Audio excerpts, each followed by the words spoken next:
Mailloux, salut Pierre. Oui, je suis pas de bonne humeur. Bon, Pierre, Je faut suis juste. vraiment pas de bonne Oui. humeur. Hein, on fait juste un rappel. Tragédie à Louisville. Policier poignardé à mort. Un autre policier blessé. Les deux policiers avaient été appelés à intervenir pour arrêter un individu qui a été agité, qui proférait des menaces dans un immeuble. Deux autres policiers dépêchés sur place abattent l'individu. Isaac Brouillard Lessard, 35 ans. Après Laval, après Amqui, un autre événement qui met en cause un individu troublé mentalement. Mais là, plus on en apprend, Pierre, et c'est là j'ai l'impression que tu as beaucoup à dire.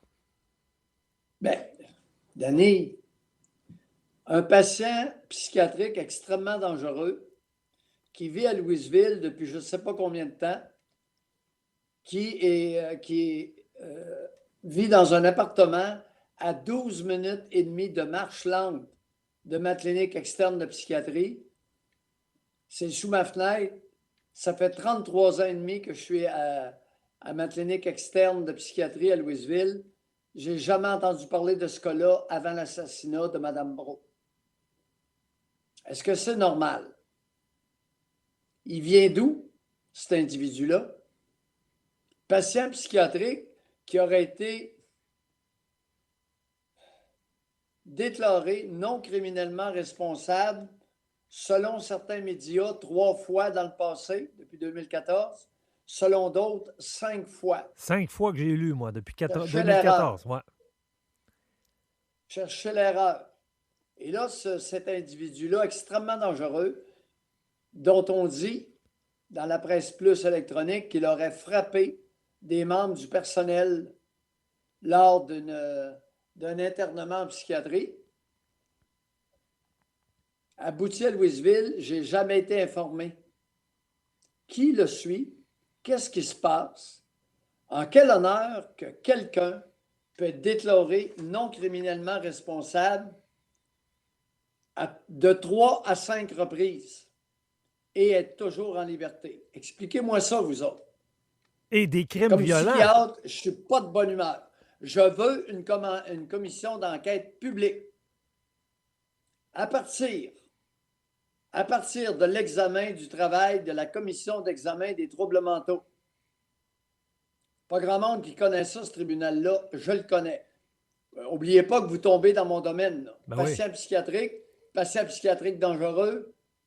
Mailloux, il a toujours traité des cas extrêmes en psychiatrie. Des cas lourds, des cas sévèrement atteints. C'est pour ça qu'il a été autant dans la mire de son ordre professionnel. Parce qu'il a compris très tôt dans sa pratique qu'il y avait des patients psychiatriques extrêmement dangereux, extrêmement imprévisibles. Puis Mme Brault en a été victime. La Il a commission réussi à la d'examen. poignarder avec... Pardon? La commission d'examen de troubles mentaux. C'est qui ça? Bon, Parle-nous de ça un peu, Pierre. Tu as eu affaire à eux à un moment jadis, donné, c'est sûr, dans ta ben carrière. oui, à maintes reprises. À maintes reprises. Bon, alors, c'est un organisme qui a été créé dans les années 70, 80, 80 probablement, parce que l'ancêtre de la commission d'examen, c'était les bons soins du lieutenant-gouverneur. Alors, quelqu'un était reconnu non criminellement responsable pour troubles mentaux et il était confié aux bons soins du lieutenant-gouverneur. Il y avait un comité qui suivait ces personnes-là, qui pouvait les interner ou les libérer avec suivi, différentes conditions, etc. Quelqu'un a eu la brillante idée de créer la commission d'examen des troubles mentaux, qui nécessairement est présidée par un avocat. Ah, pourquoi? Aucune idée. Dès qu'il y a une commission, un président, ça ne peut pas être un psychiatre. C'est pas anodin ce que je vous dis là. Deux autres membres à la commission. Un psychologue ou travailleuse sociale et un vieux psychiatre retraité, semi-retraité, peut être un ex-professeur d'université, n'importe quoi. On ne s'assure même pas qu'il ait été un bon psychiatre clinicien. Bon, j'étais pour te dire, suis? on ne s'assure pas qu'il a pratiqué. J'en ai vu de toutes les sortes. Alors, la place, n'oublie pas, là, la commission est face à un cas de psychiatrie. Il est atteint d'une maladie psychiatrique, nécessairement, puisqu'il est là. Il a été acquitté par un juge parce qu'il y avait un trouble mental qui le rendait non responsable lors d'un crime commis. Et là, il y a un vieux psychiatre, retraité, fatigué, qui est là, puis une avocate qui préside, un psychologue ou une psychologue, une travailleuse sociale. Alors, il y a un poste que j'ai vu dans mon expérience, c'est soit un psychologue ou une travailleuse sociale qui occupe ce poste-là.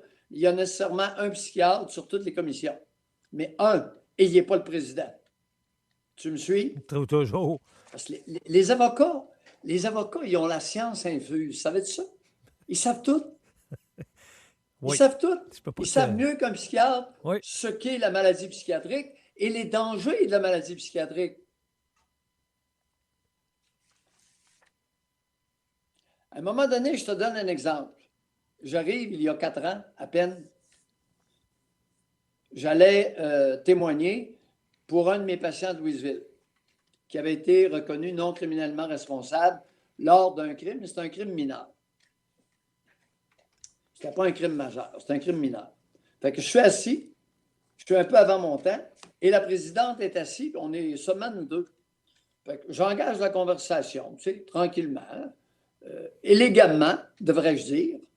Ça m'arrive d'être élégant dans un échange. Et je la tutoie. Elle me regarde, elle dit « Je voudrais que vous voyez ». Je la regarde, j'ai dit « Tu te prends pour qui, toi? »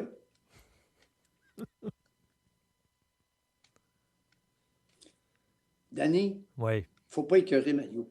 Non. Je suis de bon commerce, mais il ne faut pas Il ne m'écœurer. faut pas te piler sur le pied. Non. L'histoire de m'imposer le vouvoiement à l'âge que j'ai, là, est-ce que moi je l'exige? Non. Mes patients m'appellent comme ils veulent. C'est leur droit le plus élémentaire. Avez-vous compris, mesdames, qui êtes des professionnels? Venez jamais m'exiger le vouvoiement. Que ce soit Nicole Léger, à TQS, il y a nombre d'années, que lors d'un débat, je la tutoie, et elle de m'admonester le commentaire suivant. À ce que je sache, nous n'avons pas gardé les ports ensemble. Oh. J'ai dit, prends pour qui, toi? Et là, ça a dégénéré. Oh, Nicole Léger. Ça lui donne un bon légèrement show. Baveuse et suffisante, cette chère Nicole. À ne pas faire avec Mario. Bon, toujours est-il que là, notre comique, notre patient psychiatrique, reconnu comme étant ultra dangereux, avec de nombreux antécédents de violence, voiture, toutes sortes d'affaires, toxicomane aux amphétamines en plus, agressant le personnel sur le département de psychiatrie, se retrouve libre comme l'air hey Pierre, à Louisville. Je veux ajouter qu'il banalisait son état, niait souffrir de troubles mentaux, avait aucun remords, incapable d'aller chercher lui-même de l'aide, au besoin. Il faut ajouter ça à la toast. Oui, je vous ai dit que c'est un patient dangereux. Hey, ça, alors, il y a la moitié des patients psychotiques qui nient leur psychose. Ça, c'est pas rare. Mais on crée un lien, puis on réussit tranquillement, subtilement à les amener. Correct. On va arrêter de parler de ça, mais tu vas accepter ton traitement. Alors là, notre patient psychiatrique à Louisville, ça faisait 48 heures qu'il hurlait. C'est pour ça que les policiers ont été appelés. C'est un haut de petits commerces. Les murs sont extrêmement minces et notre gars hurle depuis 48 heures. Les voisins devaient être sans dessus-dessous. Ils ont appelé la police. Le policier est arrivé. Il a tué la policière, la sergent Brault. 20 ans d'expérience. Elle en avait vu d'autres. Mais savait-elle à quel point ce patient-là était dangereux. Je ne le sais pas. Chose certaine, c'est ce que je sais, c'est arrivé sous notre fenêtre et on n'a jamais été informé parce qu'on aurait collaboré. Et le drame ne serait peut-être pas survenu. Pour traiter des cas sévèrement atteints, je suis bon. Je suis même très bon. Qui suivait ce cas-là? Quel genre de suivi qu'il avait? Est-ce que le traitement était efficace? Manifestement non. Que faisait-il en liberté? Qui avait octroyé cette liberté débonnaire? Comment se fait-il qu'on ne l'a pas récupéré pour l'interner au plus vite, pour le retourner en milieu psychiatrique? Beaucoup de questions non répondues, n'est-ce pas, Denis? Ben, la commission avait quand même décidé de le garder en liberté, disant qu'il y avait l'encadrement et le suivi euh, correct. Ben là, on voit le Ben, résultat. manifestement, ce n'est pas avéré. Non. Pour ça Tous que les je te. voisins témoignent qu'il je- il a cassé la mâchoire d'un voisin. Aïe, aïe, aïe, c'est une histoire d'horreur. non, non, c'est Un grand malheur survient rarement seul, Danny. Est-ce que pour sa schizophrénie, c'est quoi ce parce qu'on a évoqué ça dans les schizo-affectif? médias, C'est quoi schizo-affectif? C'est ça qu'on va bon, aussi. c'est un sous-type de schizophrénie. C'est-à-dire, c'est une schizophrénie avec une composante dépressive. Ça peut arriver. Mais dans son cas, il était beaucoup plus violent que dépressif, n'est-ce pas? Ouais. Et je me souviens de ce que tu as dit il y a 2 semaines. Ajoute à ça du cannabis. Tu sais, je te disais, les drogues dures, puis tu m'as Amphétamine. dit amphétamine et le cannabis, les deux. Oui, oui. Tu m'as dit il y a 2 semaines, je m'en souviens, Pierre, je m'en souviens pour le restant de ma vie. Tu as dit là, arrête de dire, les drogues dures, c'est juste de la coke. Quand est-ce qu'on va accrocher des vendeurs de dope pour dire, toi là, mon crotté, t'as vendu de la drogue à un patient psychiatrique, à un individu que tu savais qu'il était un patient psychiatrique. Tu vas aller faire un maudit bout de temps derrière les barreaux. Quand est-ce qu'on va faire ça, Danny? À Louisville, tout le monde se connaît. Il y a sûrement quelqu'un qui savait que c'était un patient psychiatrique. Nous autres, on ne le savait pas. C'est ça qui est Mon bizarre. équipe, Toi, tu mon le sais équipe pas. de psychiatrie, T'es un psychiatre, Pierre, tu le sais pas. Mais en ville, ça a l'air que tout le monde le connaissait. Tout le monde savait qu'il était dangereux. Tout le monde savait. Écoute, tu lis les articles, là, les gens disaient que c'était une bombe ambulante. En mouvement. C'était d'une heure ou d'une journée à l'autre. jamais, écoute, on n'a pas de dossier sur lui. J'en ai jamais entendu parler. Ni notre équipe de psychiatrie, ni l'équipe de santé mentale. Ce qui m'amène à un point. Je vais recommander une enquête publique afin que les conclusions soient de reconnaître la psychiatrie, l'existence des maladies psychiatriques et remettre la psychiatrie aux psychiatres, aux bons psychiatres cliniciens.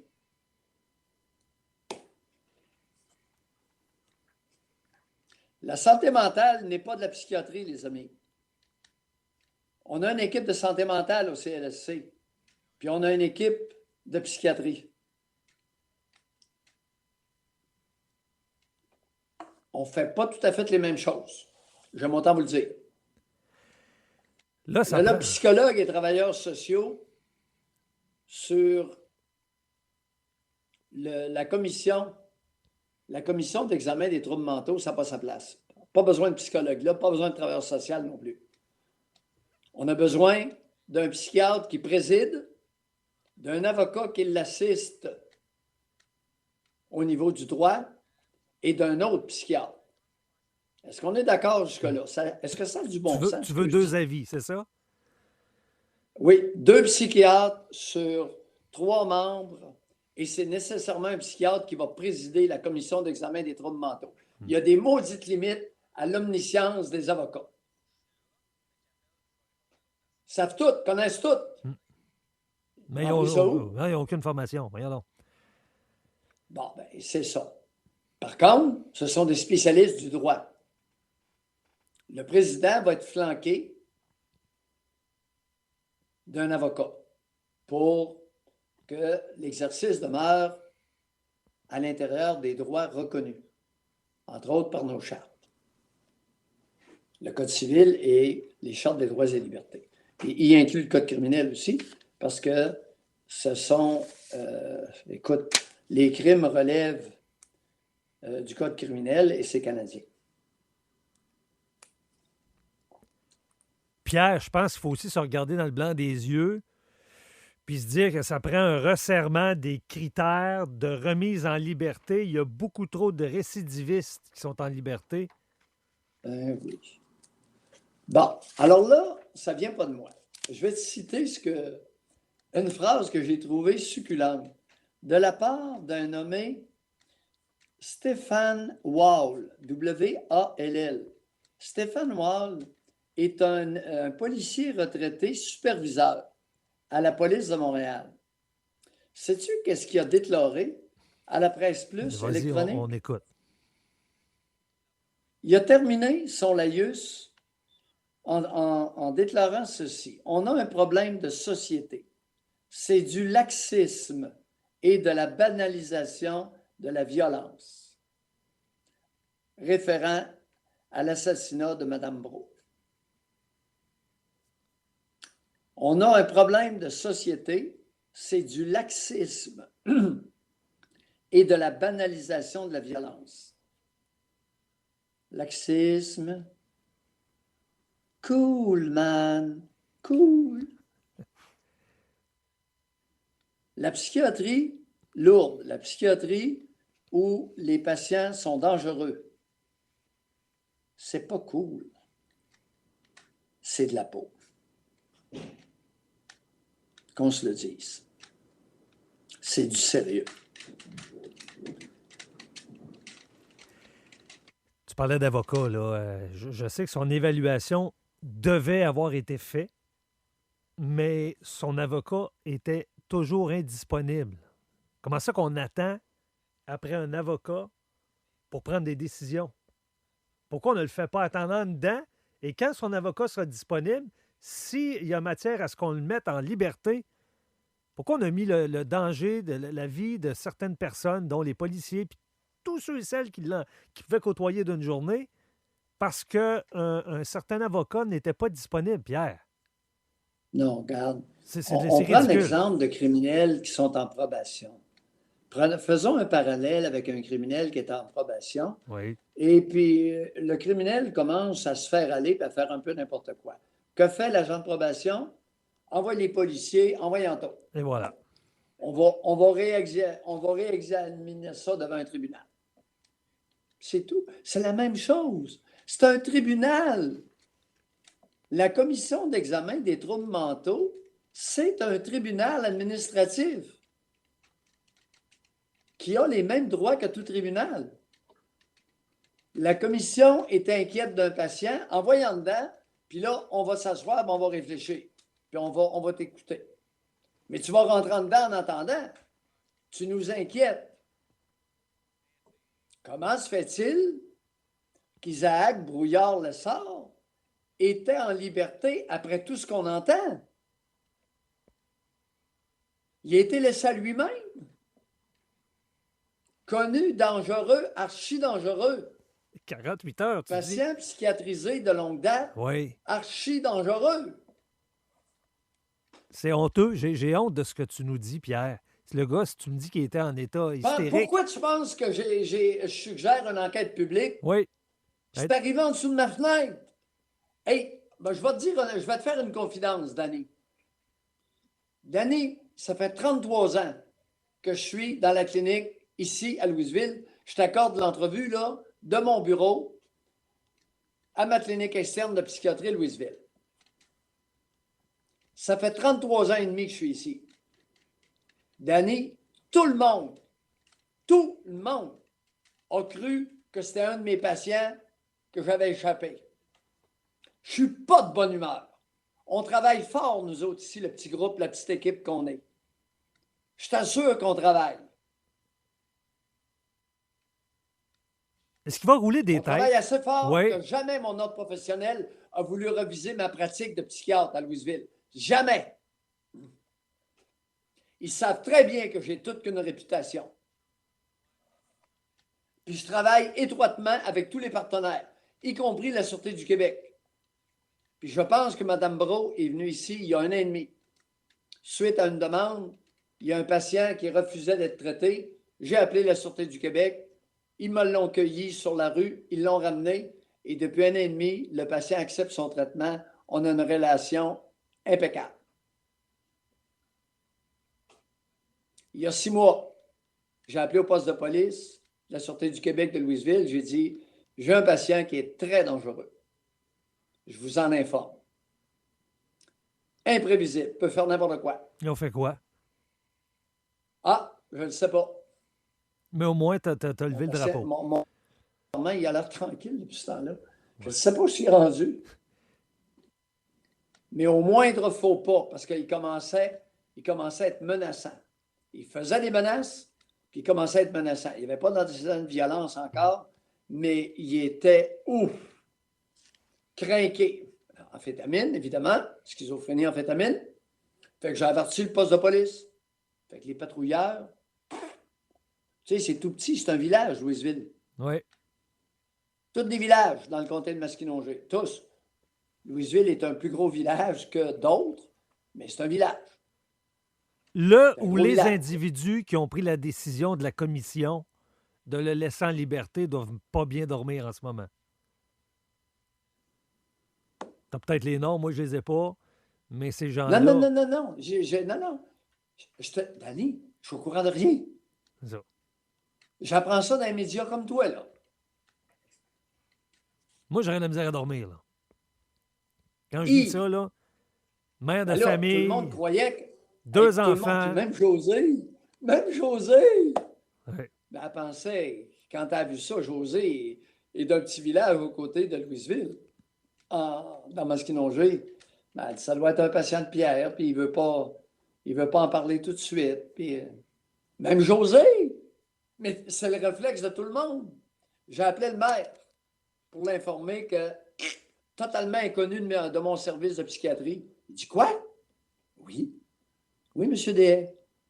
Puis j'ai dit, je vous informe que je vais demander une enquête publique. Il faut que ce soit connu. On doit ça à Mme Brault. Le maire de Louisville a fait la On même lui demande. doit ça. Éric Duhem aussi. Pardon? Éric Duhem et le maire de Louisville veulent une commission d'enquête. Oui, bien là, quand j'ai appelé le maire, Éric était dans son bureau. Bon, c'est ça. Il nous a dit ça hier en Mais ondes. c'est correct, on n'a jamais trop d'appui. Oui. Et alors, M. Hunebert, DM m'a rappelé ce matin pour me dire que le préfet de comté l'avait appelé, puis il voulait qu'on se parle là, concernant un appui à la demande d'enquête publique sur cette histoire-là. Faut mettre... Le coroner Malouin a fait une enquête publique sur l'assassinat de Nora Vallière et de la petite Carpentier, Romy Carpentier, assassinée par Carpentier dans le Binière. Et actuellement, là, il y a une enquête publique. Et de la même façon, pour les mêmes raisons, il faut que ce soit connu pour ne pas que ça se répète. Parce que c'est la pointe d'un iceberg, là. Je vous l'ai dit. Psychose avec amphétamine, ecstasy, cocaïne, ça augmente la dangerosité des patients psychotiques.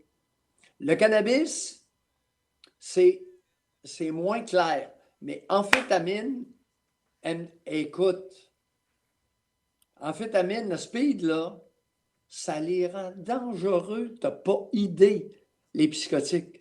Cocktail dangereux. À telle enseigne que je recommande que quand un vendeur sait qu'il vend de la dope à un patient psychiatrique, c'est en dedans et pour un maudit bout de temps. Tu le savais qu'il était psychotique, tu as vendu ta cochonnerie pareil. On n'apprend pas, te souviens-tu? Il y a des mesures. Oui, mais Pierre... Une enquête publique. Pierre, tu sais on dirait qu'on n'apprend pas de nos erreurs. À l'été 2022, t'en souviens-tu l'été passé? 3 meurtres en 24 heures à Montréal. Encore une fois, c'est un jeune homme avec des antécédents psychiatriques, c'est-à-dire qui avait été libéré sous condition par la Commission des troubles mentaux. Hey, c'est pas le 10 ans, là. Pas le 5 ans, c'est l'été passé. 3 meurtres en 24 heures. On avait peur de sortir à Montréal, tu t'en souviens? Oui, il y a une augmentation de la dangerosité chez les psychotiques avec l'augmentation de leur consommation de drogue. Et le cannabis, c'est pas encore, j'en fais pas une campagne encore, mais le speed, là, c'est mortel, c'est dangereux. Speed, MDMA ou ecstasy, là, José m'a écrit hier, a dit le doc, il est prêt. Et je te le dis tout de suite, il n'est pas content. Ça sera à suivre, ce dossier-là, Pierre. Tu sais, j'ai consacré ma vie professionnelle au traitement des cas lourdement atteints pour ne pas que survienne ce genre de drame-là. Là, il y a un patient extrêmement dangereux en dessous de ma fenêtre, on ne me l'a pas dit. Et pourquoi vous pensez qu'il a hurlé pendant 48 heures? T'es-tu posé la question? Pourquoi il hurlait? Il était en manque de drogue? Non. Ou il agissait ses drogues? Non. C'est que quand un patient entend des voix qui l'insultent, il répond. Il peut répondre aux voix et hurler au lieu de leur parler. OK. Ça peut être la première hypothèse explicative. Elle est toute simple. Il entendait des voix, il était halluciné auditivement, il répondait aux voix puis il hurlait jour et nuit. C'est épouvantable. Il y avait une engueulade avec ses voix. Oui, une altercation continuelle avec ses voix. Bon, ça m'est arrivé, écoute, après 43 ans de psychiatrie, là, j'en ai vu toutes les couleurs. Et ma première hypothèse explicative, c'est des hallucinations auditives qui l'insultaient. Hallucinations auditives qui avaient été augmentées par les amphétamines. Mais, n'oubliez pas une chose, les amis, quand il était interné là, à Shawinigan, puis agressait du personnel, il ne prenait pas d'amphétamine. Ouais. Alors, sans amphétamine, il était sévèrement atteint, ce qui m'amène à m'interroger sur la capacité de certains psychiatres d'utiliser la méthode Mayou pour traiter les cas sévèrement atteints. Mon ordre professionnel aurait peut-être avantage à reviser les blâmes qu'ils m'ont adressés, les pertes d'argent qu'ils m'ont occasionnées. Peut-être est-ce moi dans le champ seul qui ai raison, dans le traitement des personnes, des êtres humains lourdement affligés, sévèrement affligés par la schizophrénie. Peut-être. Merci Pierre, ça a été encore une fois très éducatif aussi, ton intervention. Là. On est vraiment dans ton expertise. Là. C'est moi qui dois te remercier pour l'occasion, la première occasion de ma vie, de prendre 20 minutes. 28. Presque une demi-heure, oui. 25 minutes, pour m'expliquer sur mon objectif professionnel. Tu sais que tu es le premier qui me donne cette opportunité-là. Hein? Bien, les auditeurs l'apprécient, Pierre. Merci beaucoup. Je t'en remercie à leur nom. Bonne semaine. Bye. Bye-bye. Le retour de Radio X. Radio X.